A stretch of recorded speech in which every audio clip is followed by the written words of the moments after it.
Going to talk about Oregon today. This story, compared to some of our previous ones, is pretty short. So, Oregon Territory, four countries originally claimed Oregon back in 1819. And those four countries were Russia, Spain, Great Britain, and the United States. Eventually, it'll just come down to Great Britain and the United States. Russia came out and said they were no longer interested in it. Spain agreed after what happened in Florida, between Florida or Spanish Florida and the United States. Spain agreed to give up their claims. So it's going to come down to Great Britain and the United States.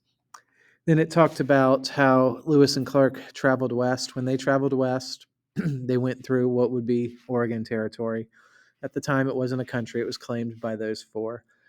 Anyway, Lewis thought that future settlers would follow the route they took to Oregon. And this proved to not be the case because the route Lewis and Clark went was way too rugged, too mountainous. If we remember, Lewis and Clark went up the Missouri on boats and then traveled across the mountains and then went down the Columbia River. This was never going to be possible for future pioneers. They would be going across on horse and wagon. So this just isn't doable. So Lewis was wrong about that.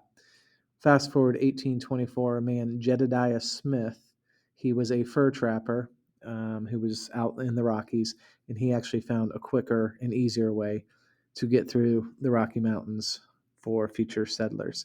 After that, that's what kind of opened up Oregon Territory. In the years that followed, about 1,000 people went out, and then the following year, a couple thousand went out. Eventually, the route he took to get to Oregon becomes the Oregon Trail. So that really begins to open up Oregon. My picture of Jedediah Smith is kind of caught off there. Now we're moving ahead.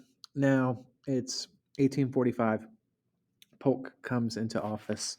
He wants Oregon, but he doesn't want to go to war with the British over Oregon. At this point in time, the United States and Britain were getting along fairly decently. So they came up with a compromise. And the compromise was this: they divided Oregon Territory in half. I'll show a picture in just a second. The United States got the southern portion. Britain will get the northern part. They called that British Columbia, which today is a province in Canada. So it made up the modern day states of Oregon, Washington, Idaho, and Montana. So you can see the split there. It looks like the United States got a little bit more, maybe 60%, or the British get the 40%, but everyone was happy with it.